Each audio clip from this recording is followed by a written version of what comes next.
dialog dulu ketika negara ini berdiri, itu semua tokoh agama bersepakat, termasuk saat itu ya ada Perindo, selain ada NU ada Perindo. Itu yang ditentang itu adalah ateisme, karena kalau orang tidak bertuhan itu ngerinya itu ya tadi misalnya kita punya anak perempuan atau punya keluarga, diajak orang yang tidak beragama, misalnya berzina ya tidak takut dosa, merkosa ya gak takut, bunuh ya gak takut, karena gak punya Tuhan.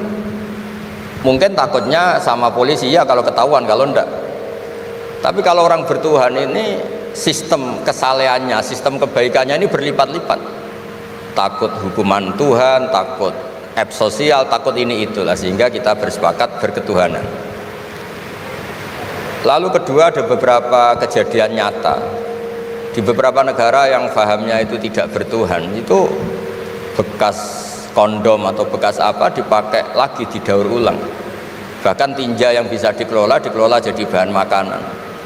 Kalau yang beragama tidak, termasuk mungkin di ilmu medis ini tidak wilayah saya, tapi saya cerita mungkin masalah-masalah kayak ya apa hal-hal yang menurut kita dilarang, menurut agama mereka enteng saja.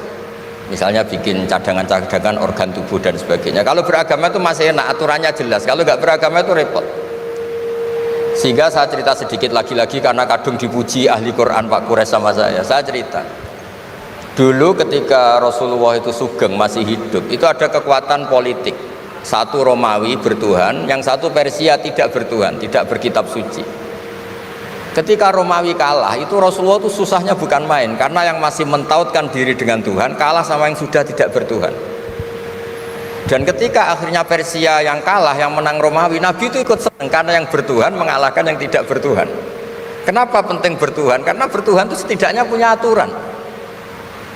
Melakukan ini dosa, melakukan ini dosa. Empati sama fakir miskin itu ibadah. Semua agama pasti sama di tema-tema seperti itu. Sehingga berketuhanan ini penting sekali, kata Pak Kures tadi, berketuhanan itu luar biasa. Terus kedua, ini penting juga. Saya mohonnya, saya pernah juga disowani beberapa tokoh dari Mabes Polri. Saya sering bilang Indonesia, utamanya pejabatnya, harus terima kasih sama seluruh rakyat Indonesia, karena itu aset yang sebenarnya Indonesia ya seluruh rakyat Indonesia.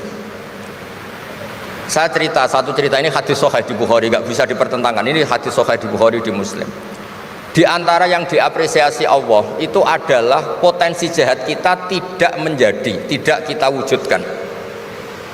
Kalau seluruh rakyat Indonesia, tidak usah seluruh, seperempat kita ini maling semua, itu negara miskin kok, karena biayai kita di penjara 2 tahun 3 tahun. Separuh kita mentalnya membunuh, habis Indonesia. Seperempat saja, sepertiga saja, 1/8 saja punya mental killer, itu habis Indonesia. Ketika rakyat kita, ketika tetangga kita, masyarakat kita tidak melakukan kejahatan, itu ketertiban yang sejati. Maka semua bentuk ketidakkriminalan yang dilakukan oleh rakyat Indonesia itu awal dari aset bangsa ini. Coba kalau semua orang mencuri, habis negara untuk biayai di penjara. Semua orang kriminal, berkahnya mereka tidak melakukan, Indonesia baik-baik saja. Sebab itu ketika ada sekian kebaikan, Nabi terakhir ngendikan apa? Takufu syarroka anin nas fa innaha shadaqatun minka ala nafsik. Potensi jahat kamu jangan kamu lakukan, itu sudah menolong peradaban. Para gadis tetap gadis karena nggak diperkosa. Orang yang punya kambing satu tetap punya kambing satu karena nggak dicuri.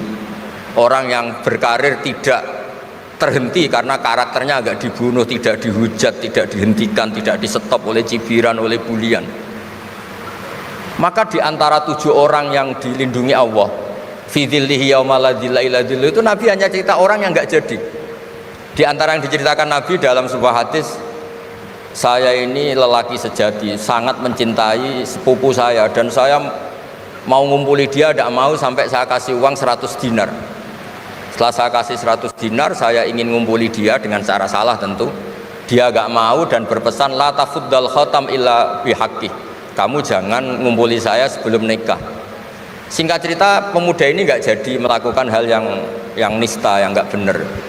Itu sama Allah dijadikan wali, berkahnya nggak jadi. Jadi kalau potensi kejahatan kita tidak menimpa orang lain, itu sudah luar biasa. Jangan nunggu berjasa kita dapat penghargaan setelah kita jadi kiai besar, jadi dosen UGM, jadi ini itu. semua masyarakat kita yang menahan potensi kejahatannya itu adalah aset sejati Indonesia.